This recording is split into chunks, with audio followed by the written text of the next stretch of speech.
Welcome to the Music is My Life podcast from Berklee Online. I'm your host, Pat Healy, and take note of Don Letts. I am very happy to have the Don as the final guest of the magnificent Season 7. I first met him 4 years ago at the Sound City Conference in Liverpool, and after watching him speak, I'd send him an email every few months to ask him again if he'd be a guest on the podcast. Because what he had to say was such an important lesson in the fact that even if you don't play an instrument, you can still be a part of the music industry. And not just the business side either. Don got his start as a DJ, and a lot of people credit him with introducing reggae into the burgeoning punk rock scene in London in the 1970s. But he doesn't want all that credit. Then he picked up a camera and began filming his friends in the punk scene, which became the punk rock movie, which he'll also tell you was kind of an accident. And that movie led to him directing several music videos, including all the ones you've seen by The Clash, and that led to directing some full-length features. You may have read somewhere that Don Letts was friends with Bob Marley, but again, he'll tell you that's only partially true. What is fully true is that he was a key member of Big Audio Dynamite, the band that Mick Jones formed after The Clash. And what is also true is that Don Letts couldn't really play. He'll be the first one to tell you that. He wrote the names of the notes on his keyboard, on the keys. But what was crucial was that Don Letts pioneered the art of sampling through his work with BAD. So what you're about to hear is a bit of a history lesson, and I do recommend you read his two books, Culture Clash, which came out several years ago, and the brand new There in Black Again, which is so brand new that I didn't even know it was coming out when I first spoke to him. You'll hear a part where I hold up my copy of Culture Clash on the Zencastr call, and he'll tell me about There in Black Again, which I've since read, and I definitely recommend. So let's let Don Letts set the record straight, and we'll start at the start with his parents, who came to England from Jamaica in the 1960s. Buckle up, it's a wild ride. Take it away, Don. For black people, or people of colour should I say, music ain't something that the kids do. It's an inherent part of our culture, so it's just fucking there, man. To the point of where you almost take it for granted. So my dad's digging the emerging sound of Jamaica, Toots and the Maytals, Prince Buster, people like that. And mixed with a little country and western, it has to be said. The Jamaicans have a penchant for country and western. I guess it's the storytelling. So there's that in one ear. And then in the other ear, reflecting the duality of my existence, which was black and British, I'm digging what my white mates are listening to, and the Beatles, the Stones, the Kinks, the Who, Led Zeppelin. That's coming in the other ear. I guess the difference between me and a lot of the other brothers is I put my hand up and say, yo, I'm digging this shit. Like for all young people, especially working class people, especially in the UK, music and fashion was the things that captured our imagination because it was the only thing that we could access as working class people and the only means by which we could express ourselves. So it naturally captivated the imagination of the youth. And you've got to remember, I was like 12 years old in 1968, man. So the world was musically exploding. I'm at school, what we call secondary school in my country. I was 14 years old, and a rumour goes around the school, some band is playing at this theatre called the Young Vic in Waterloo. And they're looking for an audience. In my school uniform, I go to this venue. Turns out it's the Who doing what you call a full production rehearsal. So they're not jamming or, just working shit out. They're doing what they would do live, and it was for the Who's Next tour, promoting that album. Great fucking album. And I walk into the Dry Ice, the Lasers, Townsend doing the windmill thing. I was like 15 feet from the stage. I could see the whites of Keith Moon's eyes. And that was it. Game over. Because this shit that was unfolding in front of me, I just knew, I didn't know what was unfolding in front of me because I was 14 years old, a little black kid from Brixton. And this was a trip. But I knew I wanted some of this. I didn't know what I wanted. I didn't know, I wasn't thinking I want to be in a rock group. I want to be a singer. All I know is it opened the door to a world that I wanted to be part of. Before that, I was a grade A student. Next day, I was like, fuck this. That ain't the road for me. In fact, we have exams here called O-levels. And I remember that was the same year I had my O-level exams. And I remember for chemistry, I wrote something like, a chemist I was not to be. That I clearly state. because I've got a splitting headache and I cannot concentrate. And I handed that in. For technical drawing, I drew a nude woman and wrote underneath, curves are better than straight lines. Boom, I handed that in. That was my moment of rebellion. And then basically bailed on school and headed off to the King's Road, Chelsea, which back then was kind of a hip place to be and another route into this world that had been revealed to me via that Who gig. So, and then in your book, you talk about being one of the foremost Beatles collectors, and I get a kick out of how you kind of got rid of all that stuff as soon as punk came along. But what was the crown jewel in your collection? I used to be what they call an apple scruff. I used to hang outside the Beatles studio offices in Savile Row, central London. And one day we bribed the security guard to let us in. I managed to liberate, let's put it this way, some negatives, which I had processed and looked at. And it's the Beatles in Hamburg. That stuff when they're in the leather jackets with Stuart Sutcliffe and they're by that fence. They're by a farm fence. And I came to realize they must have been taken by Astrid Kircher. And quickly realized I couldn't do anything because they were obviously somebody else's shit, and swapped them for an American car, believe it or not. Same car that Starsky and Hutch, I think the Plymouth Satellite, which I had to get rid of because the police kept stopping me. But anyway, what happened was, for a brief moment in my life, I was a fan. Like, we all go through that, or a lot of us do. But luckily, and it was, something, it was before punk rock that I woke up to the one-way street of fandom and realized it wasn't for me. In fact, I distinctly remember going to see Marvin Gaye play somewhere. And I remember seeing in the crowd and having this epiphany that, okay, Marvin, you're up there doing your thing, but what about me? Where do I fit in this equation? Is it to be just to give you my energy and make you who you are, which you rightly deserve? But, what can I bring to the table? And I remember thinking that maybe in the early 70s. And that was before punk rock came along. But punk brought that gem of an seed of an idea into fruition. Because of punk rock, I got rid of all the Beatles memorabilia. And I did actually, at one time, own the second largest collection in the UK. But punk came along and I got rid of the lot, but only kept the music. I did keep the music. And to this day, I remain a big Beatles fan. Yeah, it's interesting you talk about the Black experience, and there weren't many other Black people listening to this white music, but talk about, I guess, were there any other Black Apple scruffs? Well, obviously, there must have been. Of course, though. Listen, Black people love Beatles. I mean, if you don't believe that, there's almost like a mini industry of Jamaican reggae covers. That's true. That were coming out. Bob Marley covers some early Beatles songs. So everybody back then loved the Beatles. I mean, melody. I mean, and being of Jamaican descent, we've got a thing for melody and harmony. That's why the Jamaicans love people like Curtis Mayfield and the Impressions. That kick-started the whole three-piece harmony group in Jamaica, which was a major thing. Well, put it this way: I was the only freak on my block, but I'm sure there are other people out there that weren't prepared to be defined by their color. But for a long while, I was on my own. For a long time, I was on my own, even in the punk rock scene. The only other Black people that were involved in the early days were the people that I brought in, my Rasta friends, to help run the Roxy.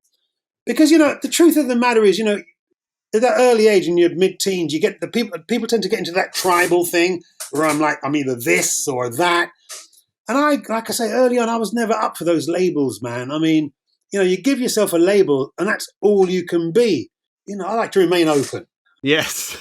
I enjoyed the part in your book where you talk about going to see Bob Marley at the Hammersmith Odeon and being blown away by that. And it seems like maybe that's like the deciding moment, part two of what you were wondering when you were in the audience of the Marvin Gaye show. And you're like, where do I fit into this? And you figure out where you fit into it by going to meet him and talking to him and reasoning with him till the sun comes up.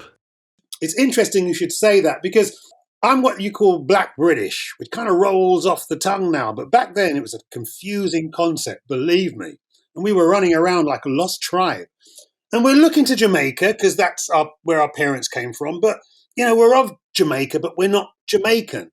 And then the whole, 68, Black America's exploding. Black Panthers, Angela Davis, James Baldwin. But again, the evolution of Black America, very different to what was going on in the UK. Black America's forefathers were dragged kicking and screaming to America, but my parents, they bought a ticket to this country. So very different social development.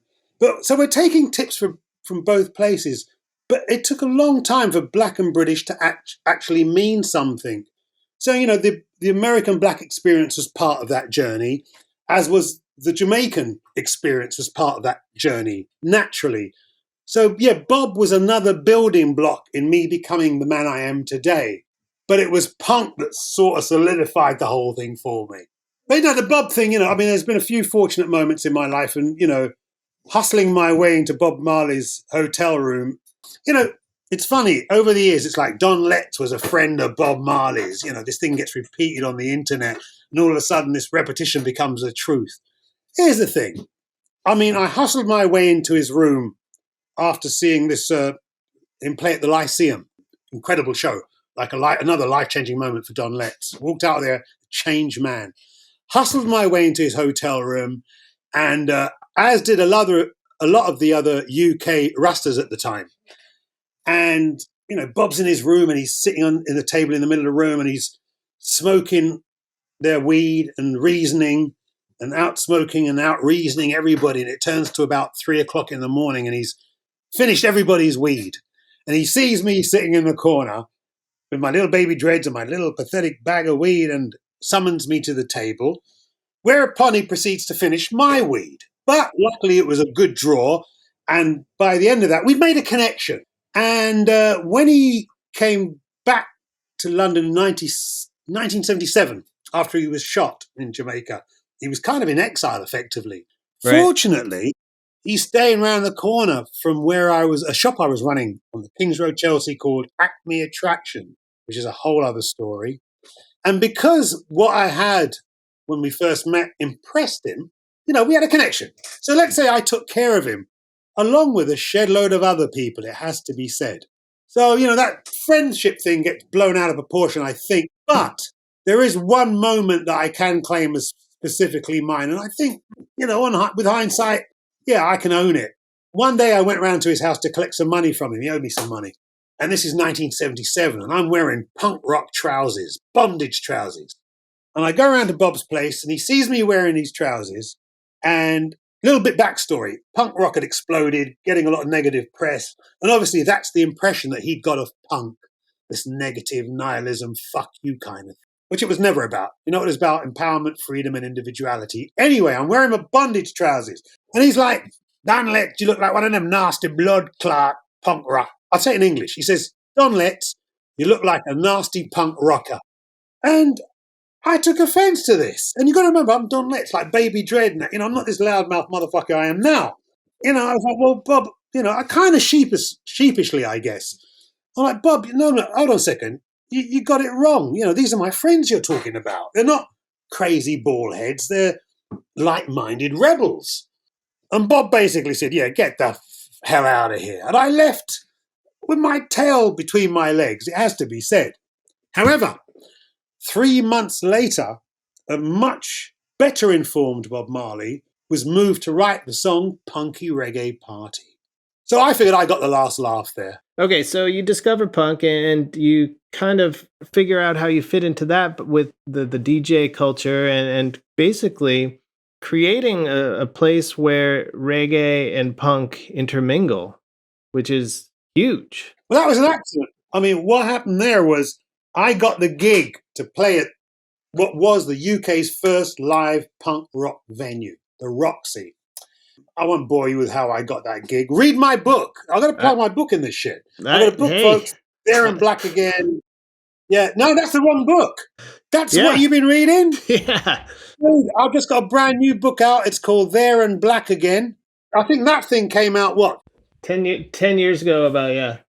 Okay, but Don Letts has done a lot of living since then, and it's up to date and a lot more revealing. I've got to be honest, that I kind of hid behind the cultural journey. This one looks at its emotional and psychological impact. Anyway, so yeah, There and Black Again, that's what that's called, and that was a plug. I get the gig to DJ at the very first punk rock venue this is so early in the scene, there aren't any UK punk records to play. So what's a guy to do? You play what you like. I'm playing hardcore dub reggae. And lucky for me, punks loved it. They loved the fact that it was anti-establishment, lyrics had a kind of musical reportage quality. They loved the bass lines, obviously, as demonstrated by the likes of The Clash and The Slits and Public Image. They didn't mind the weed either. So there was some serious cultural exchange going on in the Roxy, because what I got out of the whole deal was the whole DIY ethic, do it yourself. So when my white mates are picking up guitars, fueled by that energy, I wanted to pick up something too. And I picked up a Super 8 movie camera and basically reinvented myself as Don Letts the filmmaker. Well, there's just so much to talk about in that first book and around this time, like the anecdote where Shane MacGowan goes to the bar and says, "I'll have a joint and 2 beers." No. I'll have 2 joints and 1 beer. But yeah, because my Rasta brothers were working there and they were selling joints behind the bar because the punks couldn't make them. They didn't know how to roll them yet. You talk about making the punk rock movie, and can I just tell you one other thing? Yeah, Pat. Can I just tell you one other thing? You said, it's interesting, you said making that movie. What happened was punks explode. There's this inner energy that says, hey, if you've got an idea, you can be part of this thing too. So, there's punk rock, people are becoming punk rock graphic designers, poets, photographers, journalists, poets, filmmakers, photographers. Basically, I just picked up the camera inspired by seeing a film like 5 years previous, a film called A Harder They Come, Jamaica's most famous film. And I remember thinking, well, I'd like to express myself in a visual medium. For a young black man in the early 70s, that was a ridiculous idea. Fast forward 5 years, punk rock explodes, DIY, I pick up a Super 8 camera and start filming the bands that were turning me on. I'm filming the Pistols, the Clash, the Slits, Susie and the Banshees, the Buzzcocks, Subway Set. And then I read in the NME, which was a British music paper, Don Letts is making a punk rock movie. And I thought, oh, that's a good idea. I'll call it a movie. And I stuck this thing together, because it's just funny, because when you say it sounds like it was premeditated, but going with that punk rock energy, man, I stuck this thing together, showed it at an arts place called the ICA over here, and that kind of opened the door for me into the film world. Because then what happened was, as some of the bands got a bit of success and got record deals, namely, I think it was Public Image first, funny enough, I did their first video. Then I did the Clash's first video, London Calling. Went on to do all the Clash videos, actually. And then it just grew from there. I've probably done about 350 videos in my time. Tell me about the relationship with the Clash, and you'd filmed the London Calling video, and then you end up on the cover of Black Market Clash. Tell me about how that relationship began and how you began to collaborate artistically. Through our mutual love of Jamaican music. Now, I've got to give you a bit of context here. Don Letts turned a generation of punks onto reggae. Partially true. I mean, the people I turned onto reggae was anybody white that didn't interact with black people back in the mid-70s. And that was a fair amount of white people. But there were a lot of white working class kids that were hip to Jamaican music long before Don Letts came on the scene. And believe it or not, the first example of this would have been the Skinheads. Right. And I'm going to qualify this by letting you all know in America that when I'm talking about the first incarnation of Skinheads, we're talking about the fashion version, not the fascist version that came along about 5 years later. The first incarnation of Skinheads were an amalgamation of white working class mods that didn't have a lot of money with Jamaican rude boy culture. And they came together through a mutual love of music and style. And in fact, the first skinhead movement was the first multicultural style-driven subculture in this country. It obviously got twisted down the line, but that's how the shit started. What I'm saying is, and their chosen soundtrack, the music that they loved to express their rebellious stance, was Jamaican music, as typified by a label called Trojan Records, which actually launched in 1968. And for that first skinhead movement, that was their soundtrack. And people like Joe Strummers, Paul Simmons, John Rotten, or John Lydon as he became known, Terry Hall, They knew about that Trojan stuff. So what I'm trying to say, there was an appetite for Jamaican music before Don Letts came along by a certain sector of white working class kids. And the punky reggae party was just a continuation of that. So apparently punky reggae party starts, in the Roxy. That's the way the journalists tell it. But I'd argue differently. In 1975, Patti Smith visits the UK. And I'll cut a long story short. She ends up visiting the shop I was running called Acme Attractions, drawn by the bass-heavy sounds I'd always be playing. And we strike up a conversation because her and Lenny Kaye were big reggae fans. And she mentions that one of her favourite artists is this DJ, as MC, called Tapazuki. Guess what? Tapazuki, he's in London, he's a good friend of mine. I mentioned this to Paddy and she says, hey, come along to our show at the Hammersmith Odeon tonight. Bring Tapper along. Sure enough, we turn up and we're standing in the wings watching Paddy do her thing. Sold out audience, 3,000-4,000 people. All of a sudden, Patty pulls Tapazuki on stage and puts a guitar in his hand. Now, here's the thing. Tapper's what they call in Jamaica an MC, a toaster, a DJ. He's a rapper. He don't know diddly squat about playing guitar. She puts the guitar in the brother's hand. My brother looks at me. I'm still in the wings. And my brother's like panic-stricken. So I signal him to just kind of air guitar. So sure enough, Tapazuki's on stage with Lenny Kaye and the rest of the band and Paddy doing her thing, and he's air guitaring. I am killing myself with laughter in the wings. Patty then grabs me, pulls me on stage, and puts a goddamn microphone in my hand. Now, we got serious problems here, because you all know there ain't no such thing as air microphone. What's a guy to do?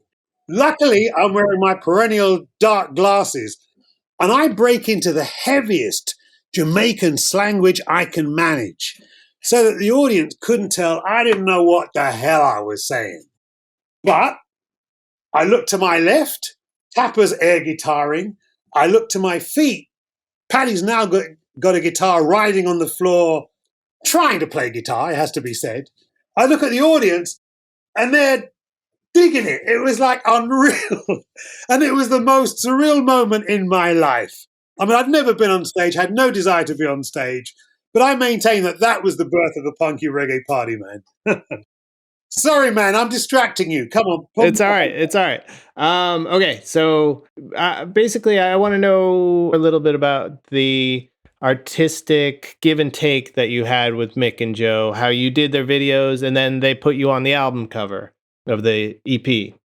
We were just digging each other's shit. We were tapped into the same cultural totems. We spoke the same language.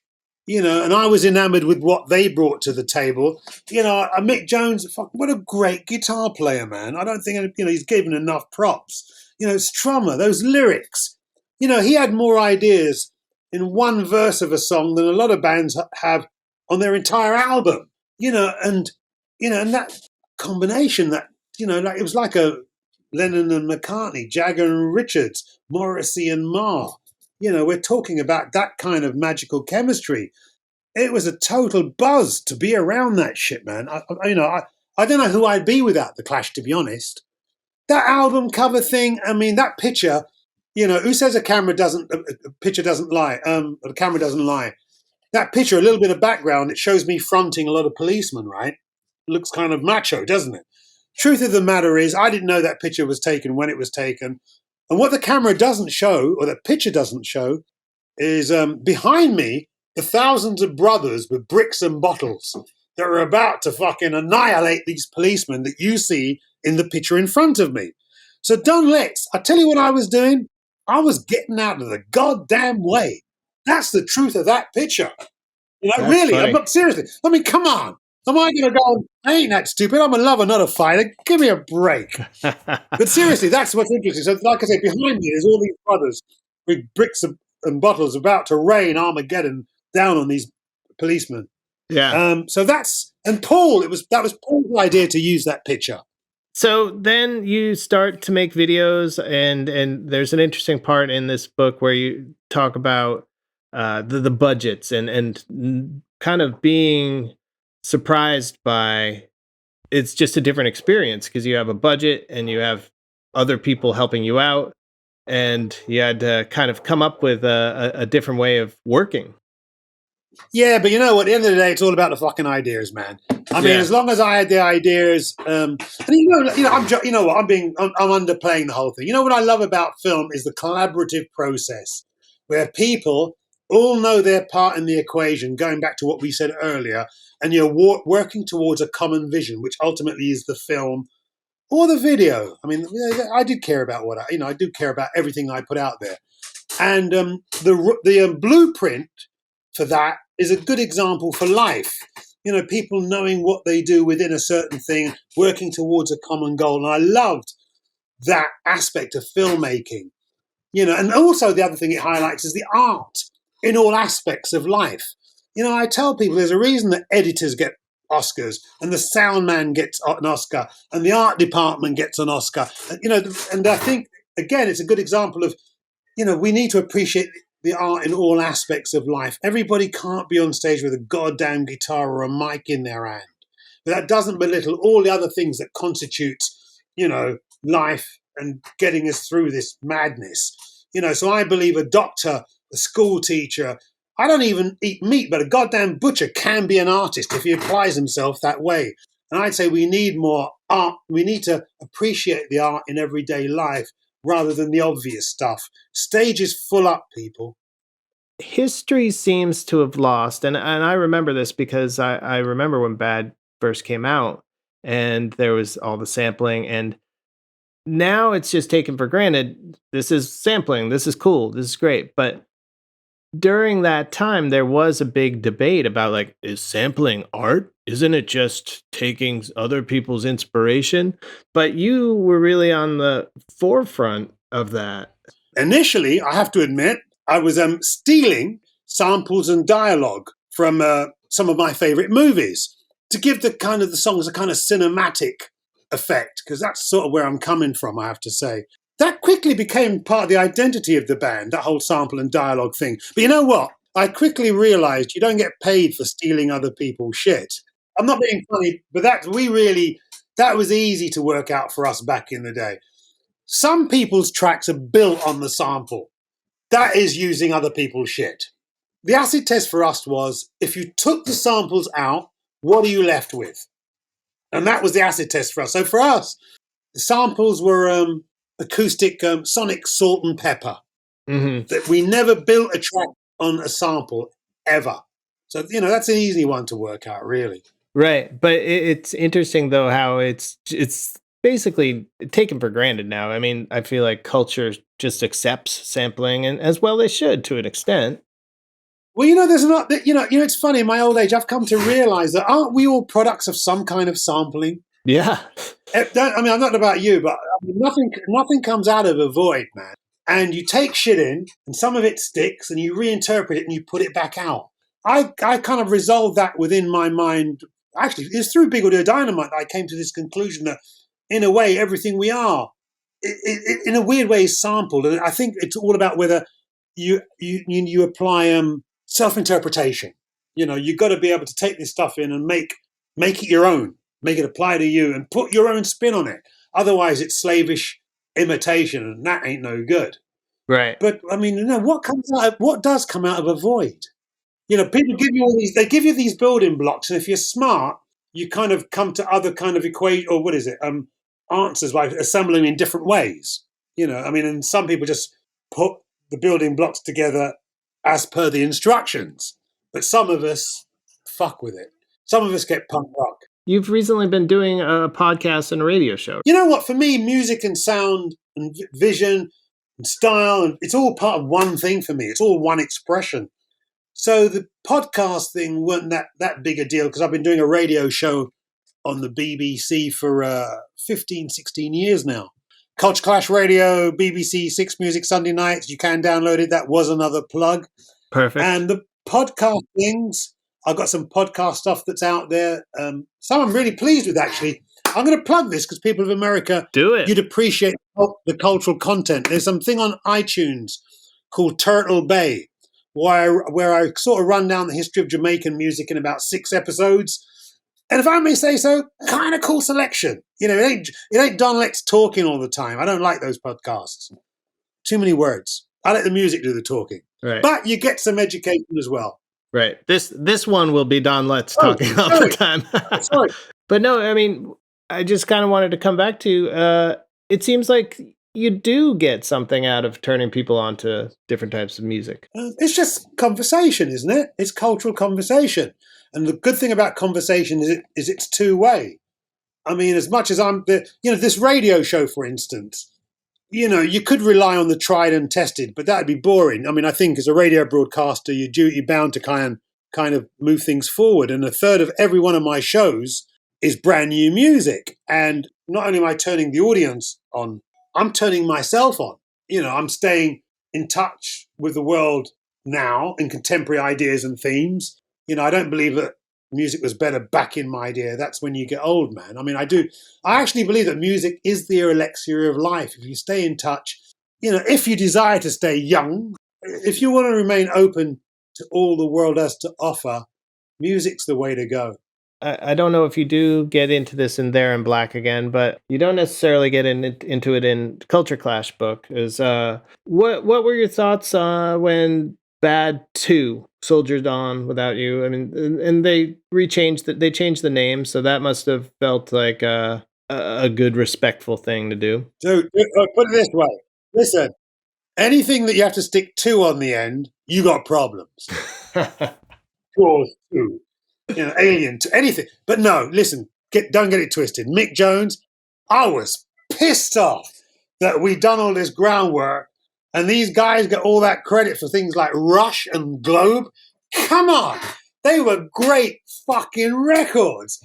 They didn't do a lot more, but no. Listen, man, I love Mick Jones. I'm so honored to have had the opportunity to work with that dude and write what I think are really cool songs with Mick. Wish him nothing but the best. I was pissed off for a little while, but the truth of the matter is, when I left BAD, I started another band called Screaming Target. And we got better reviews, live and our record. So, and that was just an ego thing, I've got to admit. I mean, it was just me wanting to see what I could do without Mick. And it was better with Mick. But Don Letts held his own. I was just saying a review the other day when, we put out an album at the same time, our album, and they put out an album. We got better reviews. We got better live reviews. BAD 2 rock. BAD 1 was better. Tell me a little bit about, we had some trouble scheduling this interview, but what have you been so busy working on? Trying to survive in a really expensive city with 2 teenage girls and not being able to do what I do, which involves a lot of people. In the summer months, through the whole of the summer, I do quite a bit of DJ work and festivals, and that's obviously been brought to a standstill. Movie-wise, film work, that's kind of hard. I did do a video for Sinead O'Connor about 6 months ago called Trouble of the World. Oh, cool. Which was a big buzz for me because I love Sinead. Film-wise, that's, kind of lot of talk, not a lot of action. I'm about to go on a tour to promote this goddamn book, which I'm dreading because I'd much rather be doing something sensible. Been this podcast thing that I've mentioned earlier for Universal. Oh, shit! I'm doing a compilation album for a label called Late Night Tales, which I'm really proud of because I've kind of executive produced it, and it's reggae dub covers of songs you might be familiar with, actually. I'm really pleased with that. And there's people like Dennis Bavell and Mad Professor and Scientist and tracks from bands like Krangabin and others. That's coming out in September. What else? I love those There's albums. A film that's been made about me called Rebel Dread that's been stopped twice because of COVID, but it looks like it's finally coming out in October. So, as I said earlier, I'm hustling like a motherfucker. It's a creative hustle, but it's a hustle nevertheless. I don't take for granted that I get to make a living out of something that I enjoy. So I'm kind of blessed, So tell me about the 2 teenage girls in the house, and you're talking about music keeping you young. Are you giving them recommendations as much as they are giving you recommendations? My teenage girls, I'm glad they're not in the room. They like some shit music. No, actually, the 19-year-olds coming through and now getting a bit hip. You know what's funny is they're not even slightly impressed by anything their father does. They have no interest. No, I ain't bullshitting you. They've not seen my film Dancehall Queen. And that movie is a Jamaican cultural phenomenon. You Yeah. know, there's two movies. You know, you ask the older generation, it's Harder They Come. Younger generation, it's Dancehall Queen. My book, the new book, There in Black Again, they haven't even, they looked at the picture of themselves in it. Interestingly, they don't give a damn about any. I'm not bullshitting you. And am I bothered? Am I bothered? Am I bothered? Nah. I was going to say, what did who is it who said, I don't need no blessing by society? And I'd extend that to my kids. If I wasn't so busy, it might bother me. But, you know, I'll be on, again, this is honesty. No. You know, maybe, you know, how do you rebel against your parents if your parent's somebody like me? You go super straight, right? You know what I mean? So I think that's a big problem for a lot of young people out there that, you know, I'll just maybe throw this as a wrapping up thing is that through music, primarily, in fact, specifically through music, you have this hip, older generation that didn't exist before. And they occupy a lot of the space that was used to be the domain of just the young. And that's got to be a dilemma for young people because the only way they can rebel against that is to become a goddamn policeman. Sorry, but no, you dig my, you know what I'm saying? I don't know about. I can only talk about what's going on in the UK. I can't talk about the States. You'd have to ask Childish Gambino about that. But it did come to me that it's really hard for young people to do that rebellious thing because my generation, like I say, yeah, we've just done so much, and we're still there. A lot of us, you know, it's not like we're at home with a newspaper in the slippers. So that's a weird dynamic. There used to be a comedy group called The State, and they had a sketch about that. It was like the kid wants to rebel, and it's like, Doug, do you want me to quit the Hells Angels and sell my hog? And he's like, you're too cool, Dad. No, really. I mean, in England, there's a series, Americans might be familiar with it, called Absolutely Fabulous. Oh, yeah. And if you don't know it, it's working. Basically, these hip older people have this daughter called Safi, to the extent of where people recognize this, and we call it the Safi syndrome, because the only way she can rebel against her super hip parents is to become totally straight. You know, Right. Anyway, I'm kind of joking. I'm kind of not. You found a life in music without having had to learn music. Did you ever like try a lesson or anything, or did you just say, you know what, this part is not for me? I do remember when I did Screaming Target going for music lessons to now she's passed away, unfortunately, a lady called Tona Debrett. You want to Google her, folks? It's worth doing because actually what made me go was the fact that I heard that Johnny Rotten, as he was known then, went to her for music lessons. Obviously, that didn't work. But I went and tried to get music lessons. That lasted about 3 or 4 lessons. And in fact, what I did was sample some of the music lessons and put it into a song called Tona MC.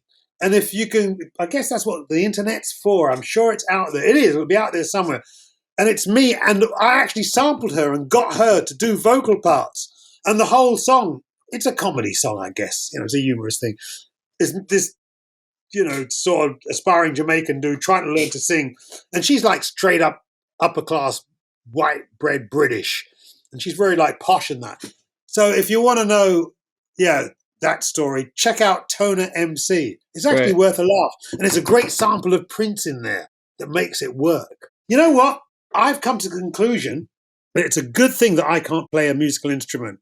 Because I think if I could play a guitar or something, I think it'd be a guitar, I'd be unbearable. I do think I'd be unbearable. Because, you know, even through doing this book, I've turned my hand to quite a few things. And I think, damn it, I mean, I know I've delivered in, you know, because I respect space. You know, I if you put something out there, it's got to justify the space it occupies. So I don't take space for granted. I do not fuck about. I mean, I'm not being funny, but and not being able to play a guitar or an instrument and be able to stand in a room and, you know, when they throw down, I can say, well, what about this and what about that? Kind of keeps me humble, you know? And I'm okay with that. I'm okay with that. I'm glad I can't play anything because I do think I'd be intolerable. So, yeah, I like the fact that it helps me to appreciate the togetherness of a creative endeavor as demonstrated by what I was saying about making a film. That thing about everyone knowing where they fit in an equation and working towards a common goal. You know, there was this part in the book. What was the quote? What is it? A good idea attempted is better than a bad idea perfected. Absolutely. That's punk rock, dude. That's exactly right. I mean, I worked that out very quickly back, and it's punk rock. I mean, I do owe a lot. And again, let's not get it twisted. When we say punk rock, we're not talking about this in the late 70s. What we're talking about is an idea and an attitude that has a tradition and a heritage and a lineage that predates that by hundreds of thousands of years, and it's not even just an art thing. I think that attitude and that spirit can manifest itself in all aspects of life, as I said earlier. And I actually think punk rock isn't something to look back on. It's something to look forward to. If you got a good idea and the motivation. And that's why, this overemphasis of the whole 70s thing kind of trivializes what for me is an ongoing dynamic and how I get through on a day-to-day basis.